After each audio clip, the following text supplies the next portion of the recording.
জিবরিলের একটা কথা রিপিটে রাসূলুল্লাহ সাল্লাল্লাহু আলাইহি ওয়াসাল্লাম এই হাদিসটি এনেছেন। সে ধ্বংস হোক, সে অপমানিত হোক, সে লাঞ্ছিত হোক, রাসূল বলছেন, কে যে রমজান মাস পেল অথচ সে তার গুনাহ মাফ করাতে পারল না। এই কথার লোড কত! যে মাসে আল্লাহ ক্ষমা করে দেবার জন্য রেডি, যে মাসে আল্লাহ জাহান্নামের দরজা বন্ধ করে দিয়েছেন, যে মাসে আল্লাহ জান্নাতের দরজা বন্ধ করে দিয়েছেন, রহমতের সব দরজাগুলিকে খুলে দিয়েছেন, জান্নাতকে সুন্দর করে সাজাচ্ছেন, বলছেন ইফতারের পূর্বে দোয়া করো, দোয়া কবুল হবে, শেষ রাত্রে দোয়া করার সুযোগ, দোয়া কবুল হবে, রোজাদার চুপ করে থাকলেও তাসবিহ পড়ার সওয়াব হবে, রোজাদার ঘুমাইলেও ইবাদত হবে। এই মহান সুযোগগুলি পাওয়ার পরে যে গুনাহ মাফ করাতে পারলো না, তার মতো হতভাগা তো নাই। সে অপমানিত হোক, সে লাঞ্ছিত হোক। রাসূল করিম সাল্লাল্লাহু তাআলা আলাইহি ওয়া আলা আলিহি ওয়াসাল্লাম এই রমজান মাস পেলে তার এবং তার উম্মতদেরকে নির্দেশ দিতেন, তারও আমল ছিল, উম্মতদেরকে নির্দেশ দিতেন, তোমাদের অধীনস্থদের কাজকে হালকা করে দাও। তোমাদের ড্রাইভার আছে, বাড়ির চাকর আছে, ইটিসি, তাদের কাজগুলিকে কমায় দাও, লাঘব করে দাও, হালকা করে দাও। এই মাসে সাহাবায়ে কেরাম রাসূল করিম সাল্লাল্লাহু আলাইহি ওয়াসাল্লাম অধিক দাসীকে মুক্তি দিয়ে দিতেন, দাসকে আজাদ করতেন। কারণ অন্য মাসে করলে যা সওয়াব এই মাসে করলে তার চেয়ে অনেক বেশি। এই জন্য এই মাসে দান সাদাকা করা, দান করা, এটা বাড়িয়ে দেন। অন্য মাসে যা করবেন এই মাসে করবেন অনেক বেশি সওয়াব। এই মাসে এই জন্য জাকাত দেওয়ার প্রবণতা বাড়ে, মানুষের দিল নরম থাকে এবং এই মাসে জাকাত দিলে সওয়াবটা বেশি হয়। তো এই মাসটা যেন আমরা হেলায় না হারিয়ে দিই, আমরা যেন গুরুত্ব দিই। আল্লাহ দিয়েছেন একটা সুযোগ, আমরা যেন এটাকে কাউন্ট করি, এটাকে কাজে লাগাই। আমরা আজকে প্রথমে রোজা সম্পর্কে আল্লাহ তাআলা কোরআনুল কারীমে কি বলেছেন আমরা ডিরেক্টলি ওই অনুবাদগুলি শুনব। জানা প্রয়োজন যে নামাজ, জাকাত, হজ এগুলির এবং অন্যান্য বিধানের ব্যাপারে কোরআনুল কারীমে বিভিন্ন ইঙ্গিত রয়েছে এবং বিভিন্ন মাসআলা রয়েছে, কিন্তু সবচেয়ে বেশি মাসআলা ডিটেল আল্লাহ তাআলা যেটার বলেছেন সেটা হলো রোজা, এবং এক জায়গায় বলেছেন। অন্যান্য জায়গায় রোজার কথা, রোজাদারের ফজিলতের কথা আসছে, কিন্তু এই জায়গাটাতে আল্লাহ তাআলা এক জায়গায় রোজার ডিটেল মাসআলাগুলি বলেছেন। আমরা সে অনুবাদটা আগে শুনবো, প্রয়োজন হলে আমরা কিছু এখান থেকে ব্যাখ্যা করব, সময় তো অল্প থাকে। আমরা আগে অনুবাদটা শুনে নিই। কোরআনুল কারীমে 2য় পারায় 2 নম্বর সূরা সূরাতুল বাকারার 183 নং আয়াত থেকে আল্লাহ তাআলা রোজার কথা শুরু করেছেন। আল্লাহ পাক বলছেন, আউযু বিল্লাহি মিনাশ শাইতানির রাজীম, বিসমিল্লাহির রহমানির রহিম, ইয়া আইয়ুহাল্লাযীনা আমানু কুতিবা আলাইকুমুস সিয়ামু কামা কুতিবা আলাল্লাযীনা মিন ক্বাবলিকুম লাআল্লাকুম তাত্তাকুন। যে কোনো সময় কোরআন তেলাওয়াত করবেন, কোরআন তেলাওয়াতের আগে আউযু বিল্লাহি মিনাশ শাইতানির রাজীম এটা পড়বেন, এটা পড়া ওয়াজিব। বিসমিল্লাহ শরীফটা পড়া সুন্নত। কোরআন শরীফ তেলাওয়াতে বিসমিল্লাহর পড়ার চাইতে আউযু বিল্লাহি মিনাশ শাইতানির রাজীম পড়ার গুরুত্ব বেশি, কারণ কোরআন পড়ার আগে আউযু বিল্লাহি মিনাশ শাইতানির রাজীম পড়ার নির্দেশনা আল্লাহ তাআলা কোরআন শরীফে ডিরেক্টলি দিয়েছেন। আমরা অন্য দিনই মাসালাটা বলব। কোরআন শরীফ পড়তে গেলেই আউযু বিল্লাহি বিসমিল্লাহ পড়বেন, তবে প্রথম দিকে একবার পড়লে পরবর্তীতে ওই বৈঠকের হকটা আদায় হয়ে যায়।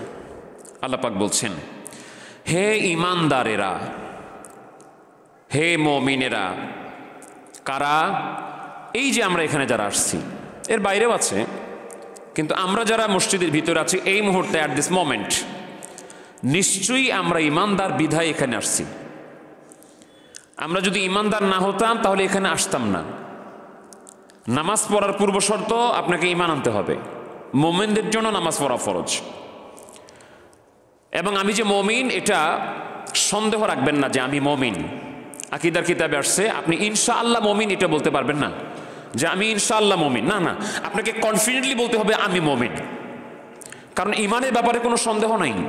আপনি যে ঈমান আনছেন এখানে তো আপনি সন্দেহ রাখেন নাই, আপনি বিশ্বাস করছেন আল্লাহ এক, রাসূল আমার রাসূল, ততএব আপনি অবশ্যই মুমিন।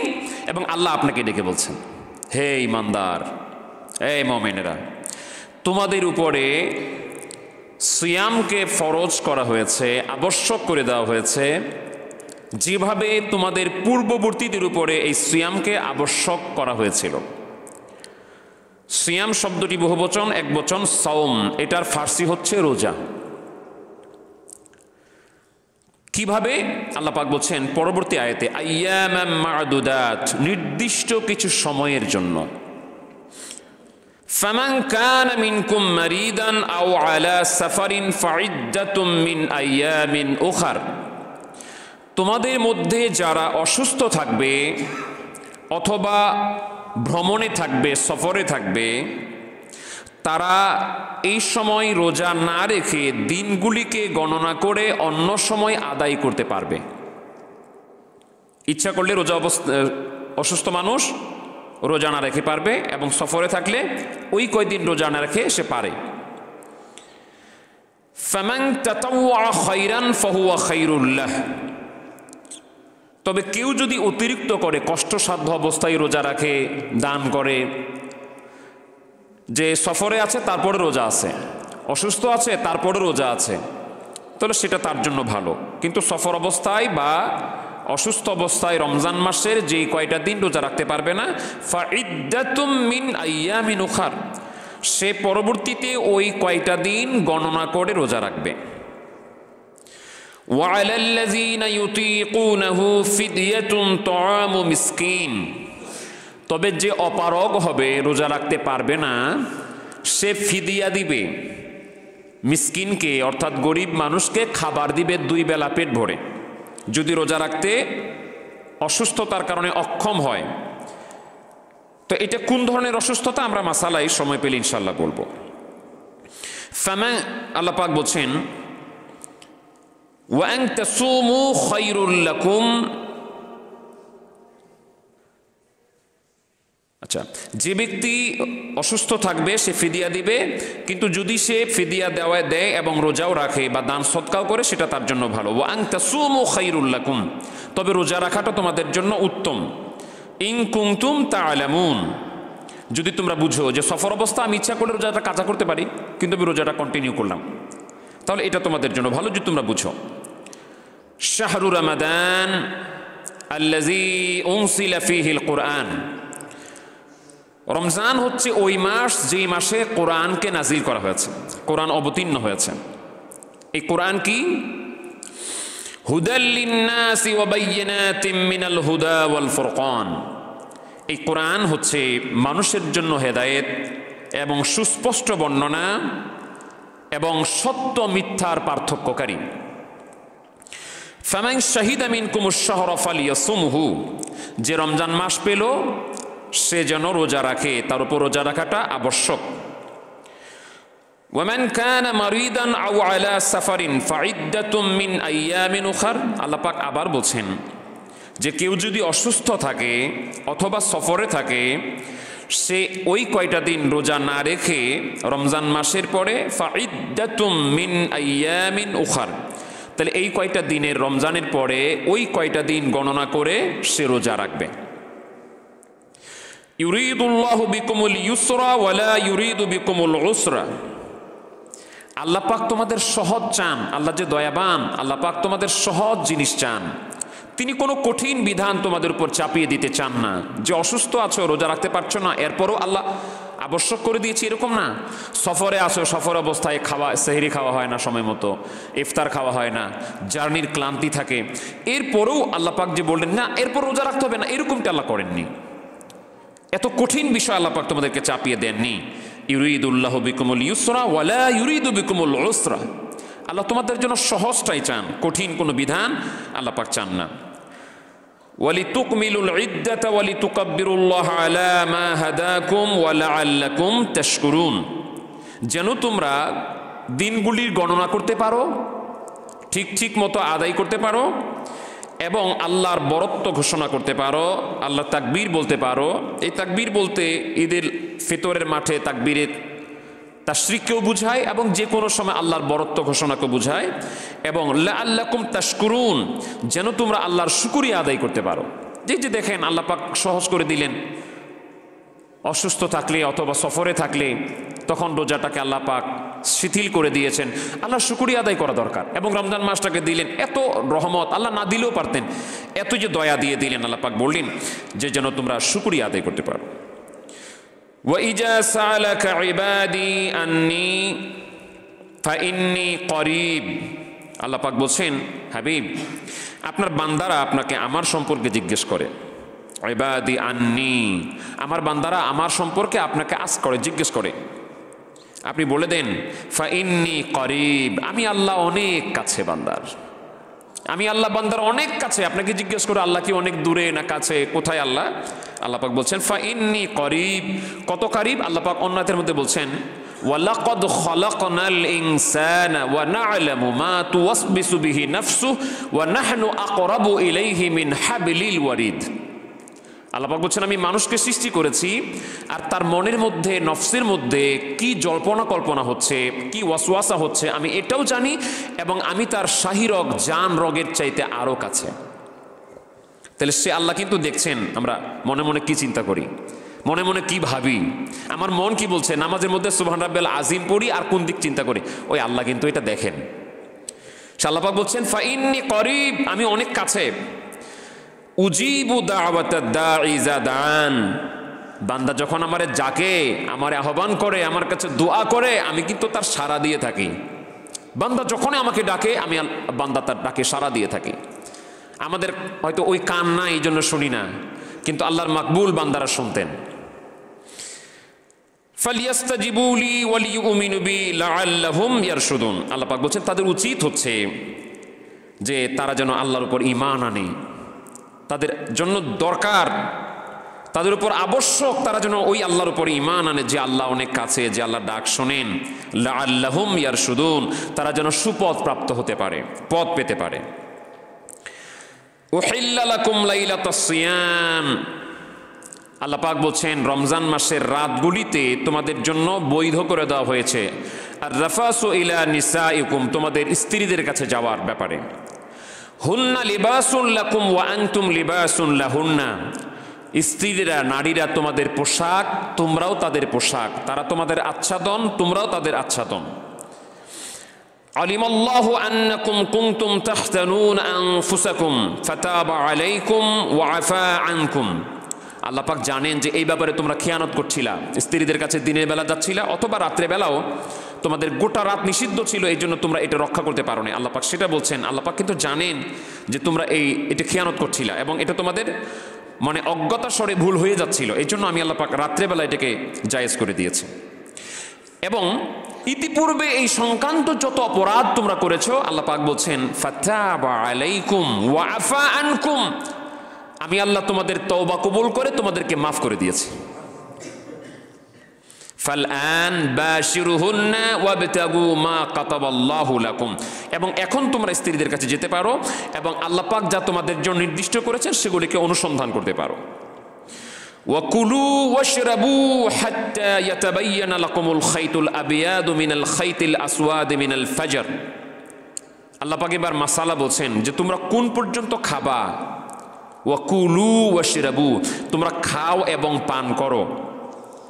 হাত্তা, যেই পর্যন্ত না, ইয়াতাবায়্যানা লাকুমুল খাইতুল আবিয়াদু মিনাল খাইতিল আসওয়াদি মিনাল ফাজর, রাতের কালো রেখা দূর হয়ে সাদা রেখা আসার আগ পর্যন্ত তোমরা খেতে পারো।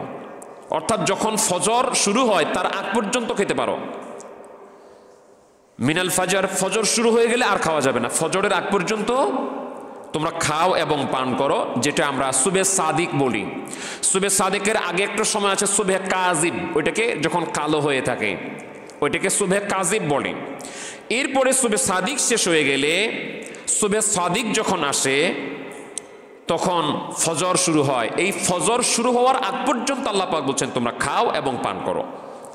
সুম্মা আতিম্মুস সিয়ামা ইলাল লাইল, এবং রোজা রাখো রাত পর্যন্ত।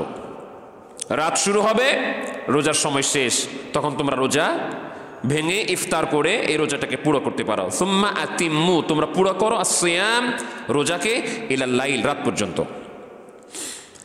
ওয়ালা তুবাশিরুহুন্না ওয়া আনতুম আকিফুনা ফিল মাসাজিদ তিলকা হুদুদুল্লাহি ফালা তাকরাবুহা। তবে ইতিকাফরত অবস্থায় তোমরা স্ত্রীদের কাছে যেতে পারবে না, এটা আল্লাহ পাকের সীমারেখা, এটার কাছেও যেও না।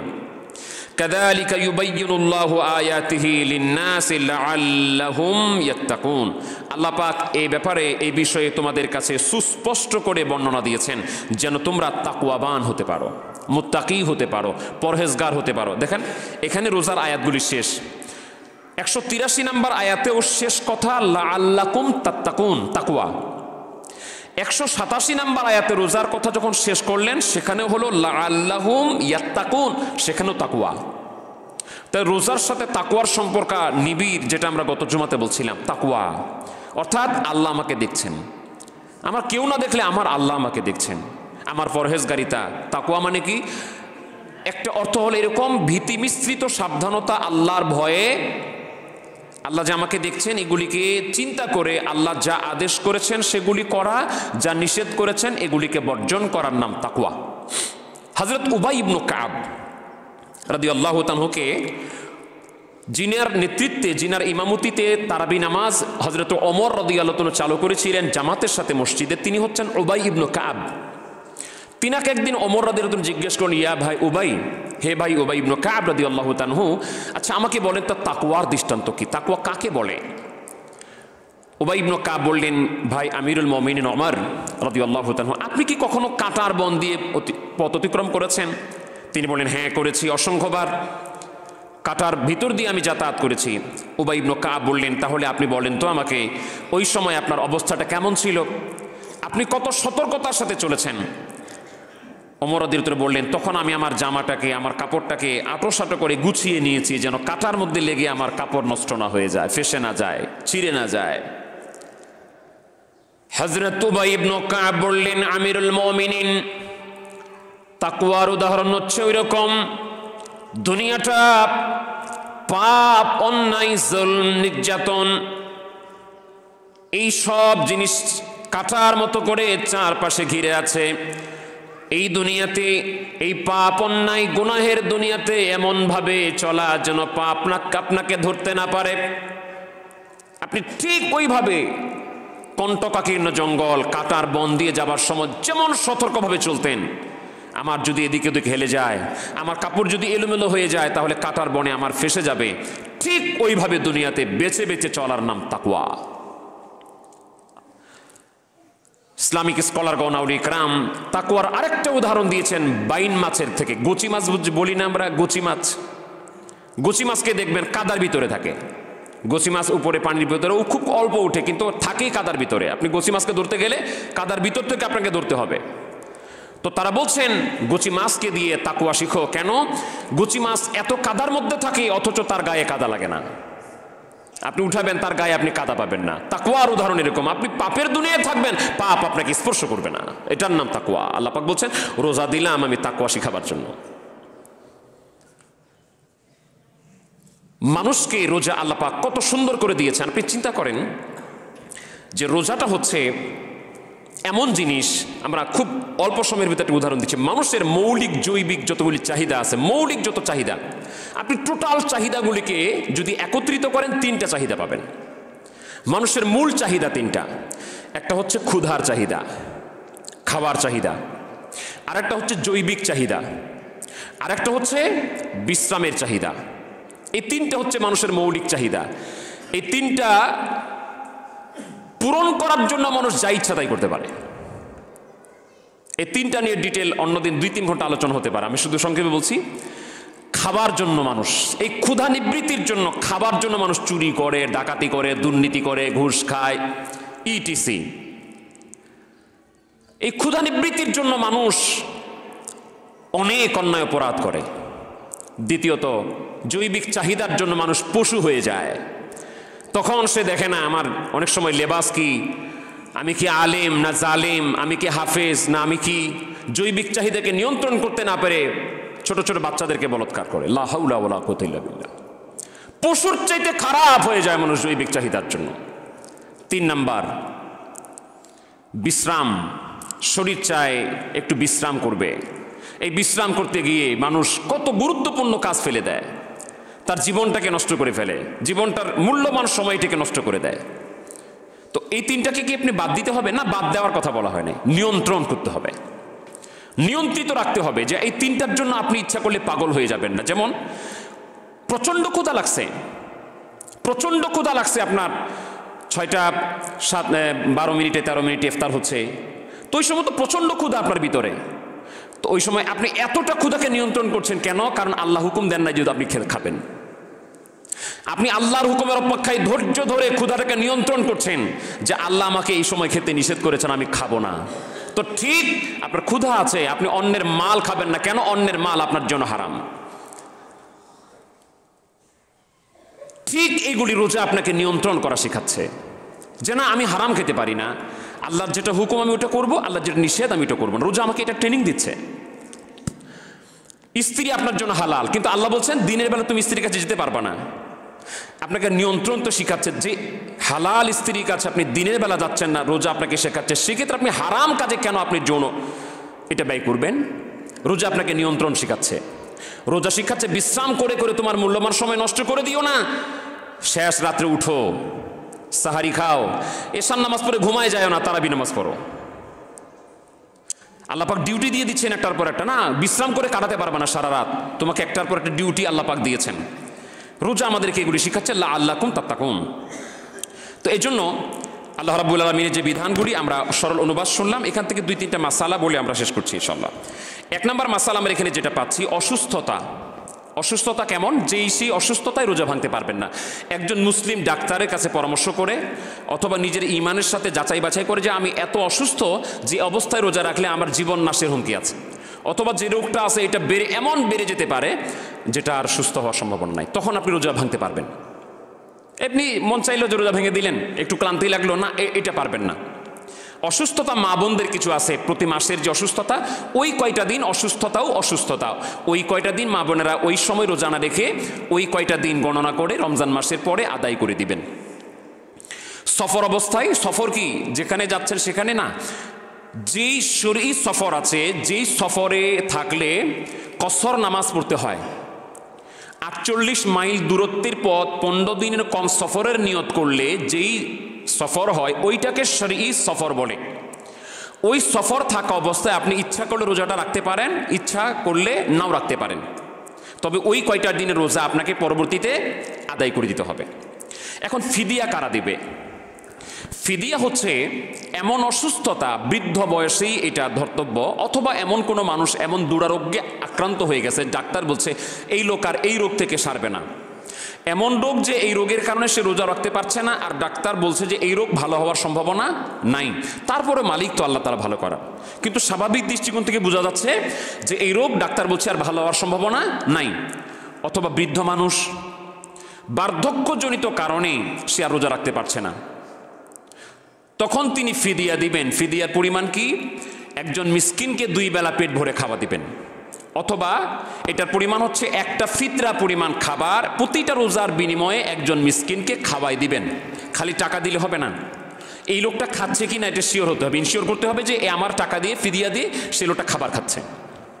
ফিদিয়াতুন তআমু মিসকিন, আল্লাহ পাক তআমের কথা বলছেন যে খাবার খাওয়ানোটা, এটাকে ইনশিওর করতে হবে।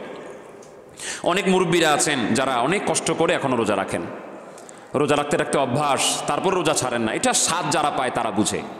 আমার নানি প্রায় 100 বছর বয়স, আমার নানা তো ইন্তেকাল করছে 90 সালে, আমার নানি বেঁচে আছেন, আমি গতকালকে গেলাম, এত বৃদ্ধ তারপর রোজা রাখতেছে, আর আমরা অনেকে সুস্থ মানুষ রোজা রাখি না। আল্লাহ পাক হেদায়েত দান করুন। তো আল্লাহ রাব্বুল আলামিনের যে বিধানাবলী আমরা যেগুলি বললাম, এগুলি আমরা যেন যথেষ্ট পরিমাণে খেয়াল রাখি। আমরা এখন রোজা এবং তারাবি সম্পর্কে আমাদের এক ভদ্রলোক, আমাদের এক ভাই প্রশ্ন করেছিলেন, আমরা তার আলোকে 2টি কথা বলি, আমরা এখন শেষ করবো ইনশাআল্লাহ তাআলা। তো রোজা কাকে বলে, আমরা এর সংজ্ঞাটা, ফতোয়ায়ে হিন্দ, ফতোয়া আলমগিরি যেটাকে বলা হয়, ফতোয়ায়ে হিন্দ বা ফতোয়ায়ে আলমগিরিতে রোজার যে সংজ্ঞাটা এসেছে, এখানে রোজা কাকে বলে, যেটার আরবি আমরা বলছিলাম সাওম বা সিয়াম। এই রোজা সাওম বা সিয়ামের সংজ্ঞা দেওয়া হয়েছে, ফাহি ইবারাতুন আন তারকিল আকলি ওয়াশ শুরবি ওয়াল জিমা, অর্থাৎ খানা এবং পিনা এবং যৌন সম্ভোগকে বর্জন করা। মিনাস সুবহে ইলা গুরুবিশ শামস, সুবে সাদিক থেকে সূর্যাস্ত পর্যন্ত। বিনিয়াতি তাকাররুবি মিনাল্লাহ, আল্লাহর সন্তুষ্টির উদ্দেশ্যে নিয়তে এইভাবে এই কাজগুলিকে সম্পাদন করার নাম হচ্ছে রোজা। তাহলে আমরা রোজার সংজ্ঞায় জেনে নিলাম। এই সময়টাতে রোজা ভঙ্গের যতগুলি কারণ, এগুলি করার কোনো সুযোগ নেই, আমরা এগুলি করতে পারবো না। এবং রোজার সাহারি এবং ইফতারের কথা হাদিস শরীফ দ্বারা একটি বিষয় স্পষ্ট, যে দেরিতে সাহারি খাওয়া এবং তাড়াতাড়ি রোজা ইফতার করা এটা মুস্তাহাব। তবে দেরিতে সাহারি খাইতে যায় আবার আজানের পরে খাওয়ার চিন্তা করেন না, যেহেতু ফজর শুরু হয়ে গেলেই কুলু ওয়াশরাবু হাত্তা ইয়াতাবায়্যান লাকুমুল খাইতুল আবিয়াদু মিনাল খাইতিল আসওয়াদি মিনাল ফাজর, আল্লাহ বলছেন ফজরের আগ পর্যন্ত খাও। তো ফজরের সময় না হলে কিন্তু আজান দেওয়া হয় না, অতএব আজানের পরে খাওয়ার কোনো সুযোগ নাই, আজানের পরে খাওয়ার চেষ্টা করবেন না। এবং আজান বা সন্ধ্যা হয়ে গেছে দেরি না করে খুব তাড়াতাড়ি করে ইফতার করা, এটাও রাসূল করিম সাল্লাল্লাহু আলাইহি ওয়াসাল্লামের একটা সুন্নাত, এবং তিনি এটা নির্দেশনা দিয়েছেন এবং ফজিলত বলেছেন।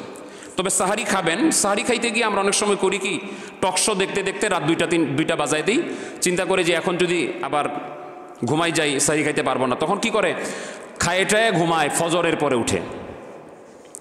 সাহারি অর্থ হচ্ছে শেষ রাত্রের খাবার, অতএব তাড়াতাড়ি ঘুমাবেন, তাহাজ্জুদ নামাজ পড়বেন সময় হলে, এবং চেষ্টা করবেন যে যেহেতু রমজান মাস শেষ রাতে উঠি 8 রাকাত তাহাজ্জুদ নামাজ পড়লাম, অথবা 4 রাকাত পড়লাম, অথবা বেশি কম করেন তাহাজ্জুদ নামাজ পড়বেন। তারাবি নামাজ কাকে বলে?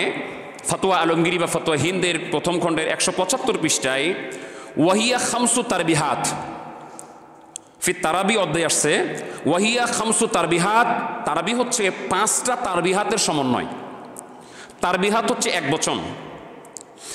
এখন এই তারবিহাত কাকে বলে? কুল্লু তারবিহাতিন আরবাউ রাকাতিন বিতাসলিমাতাইন, একটা তারবিহাত হচ্ছে 4 রাকাত 2 সালামের সাথে, অর্থাৎ একসাথে 4 রাকাত না, 2টা সালামের মাধ্যমে 4 রাকাত, এটাকে বলা হয় এক তারবিহাত।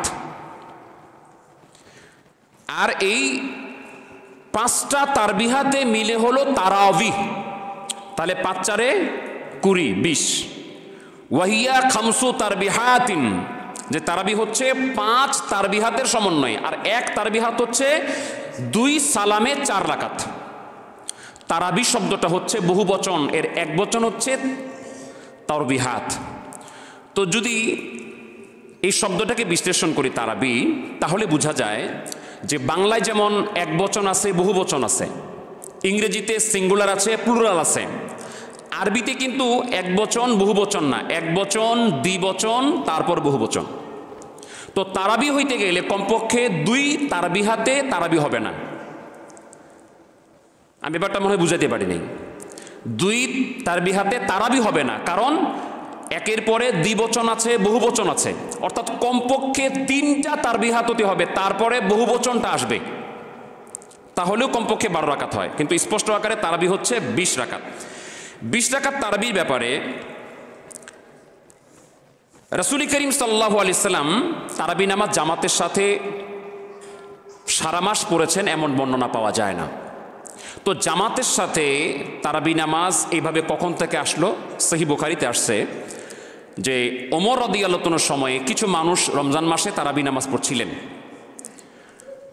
তো ওমর রাদিয়াল্লাহু আনহু দেখলেন যে বিক্ষিপ্তভাবে তারাবি নামাজ না পড়ে একসাথে জামাতবদ্ধ করে দিই উবাই ইবনে কাব রাদিয়াল্লাহু আনহুর নেতৃত্বে, সহিহ বুখারীতে আসছে।